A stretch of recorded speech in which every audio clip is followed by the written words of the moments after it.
Hi there YouTubers, it's Rob. Today I'll be doing my first Japanese whiskey review.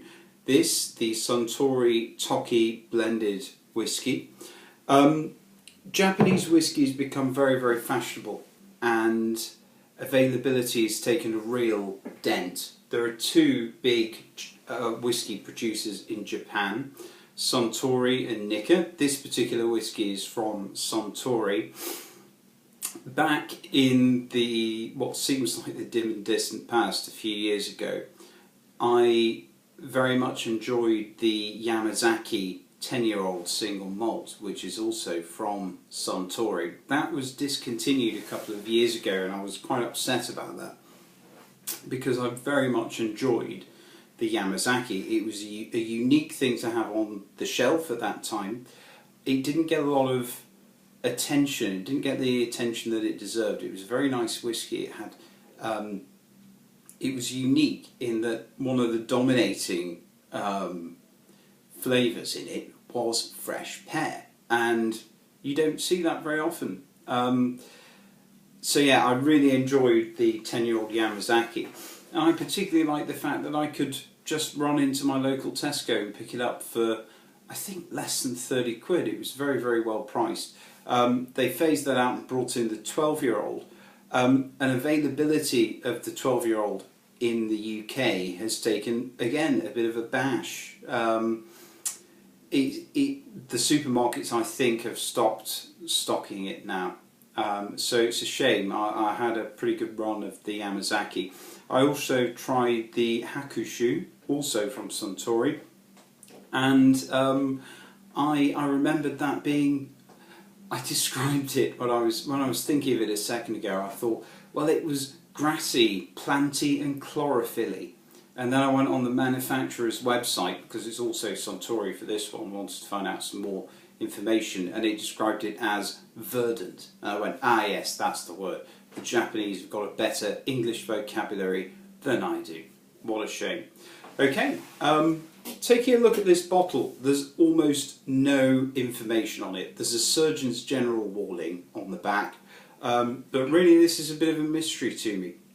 This was pretty cheap. That's one of the reasons I picked it up. I've got another Japanese malt that I haven't even opened yet, a Japanese blend, and I've got another Japanese blend as well that I'm not very far into. And when you've got a wife who threatens to hit you every time you bring home a bottle of whiskey, this was a bit of a strange choice to bring home, but it's very new. I don't think it's hit the UK market yet, so I wanted to get in and have a look at it. Availability is pretty good on this. It's a new release, as I say. It started to sell out though very quickly because Japanese whiskey is very fashionable. And this is pretty cheap. It was 55 Canadian dollars plus taxes, which brought it up to 60 and change, 63, 64 Canadian dollars. So for a Japanese whiskey, that is pretty cheap. And you can see what Beam Suntory are trying to do. They've realised that Japanese whiskey is now outside the reach of many people, and this, I think, is a genuine attempt to bring it more to the masses. So I'll open this up. Screw top, I think. It's got a weird, it's not got a foil cover, it's got this almost cloth rice paper type closure to it. Bit weird. And it's gone all fluffy as well. I'll have to pick this off later because it's already beginning to annoy me. Oh well. Yeah, I'm afraid they're going to lose a mark for that because it's not very nice. It's like fluffy Velcro. Oh well, maybe I was a bit rough with it. Yeah, this is pretty good. This really must have quite a good malt content for the price. Oh, vanilla straight away.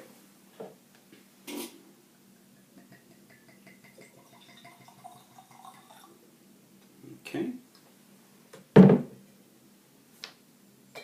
I'll put the lid on this bottle because it really annoys me when I watch a whiskey review and the reviewer has left the bottle open.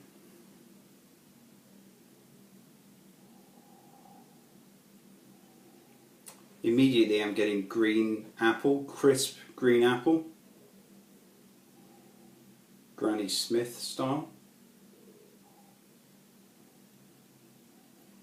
There's a bit of that grain there. There is a bit of that harsh alcohol, there's no hiding that.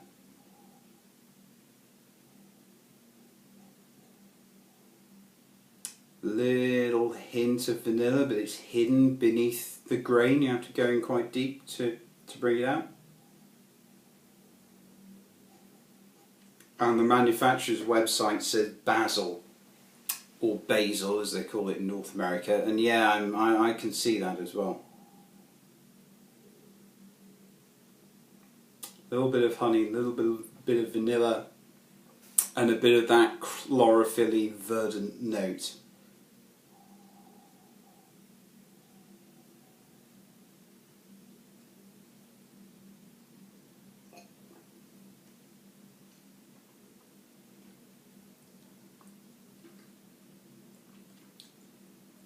And on the palate, it's not bad.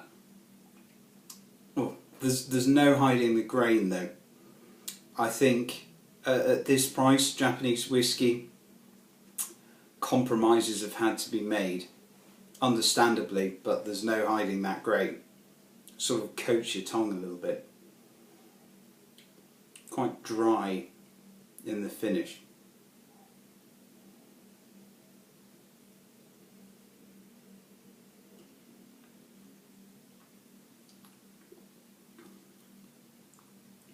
Ooh. Yeah, it's a quick arrival. It's warming. Bit of white pepper. It's dry. It's really good. This would go well. I mean, I know you probably don't want to hear me say this. This would go well with ice in a highball. As the manufacturer suggests, they don't seem to suggest that it would be, you know, a sipping whiskey. This is not designed to replace a single malt. But yeah, it would be beautiful in a cocktail.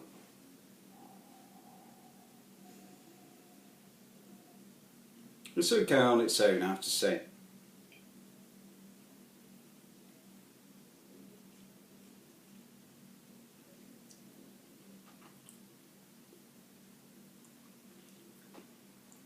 I'm getting the American oak now, which of course is vanilla-y. Yeah, this is growing on me. I quite like it. I would happily hang out with this on it's a summery whiskey. It's, even though it's got a dry finish, it is a summer's evening whiskey, and that is how I will be drinking this. I'll have it with ice, I'll have it without ice, I will have it in I'll have it with soda. It's cheap enough that I don't feel that I'm wasting the whiskey that way. Yeah, this isn't bad. If the price were $20 more, I wouldn't be thrilled with it. Will I go back and buy another one? I'm not sure. I'd rather try out some more distilleries. I'd rather try and get my hands on a Yamazaki or a Hakushu again, which are not available in Canada at the moment. I like the bottle. It's yet another perfume bottle from a Japanese distillery, and I like the fact that on the side it's got the same label, so you can disguise this as a book. It can go in between all of your Haruki Murakami novels. Okay, I think I'll call it a day. Let me know if you've tried this, by the way. All comments are welcome. I respond to all of them. And thank you very much. Speak to you soon, YouTubers.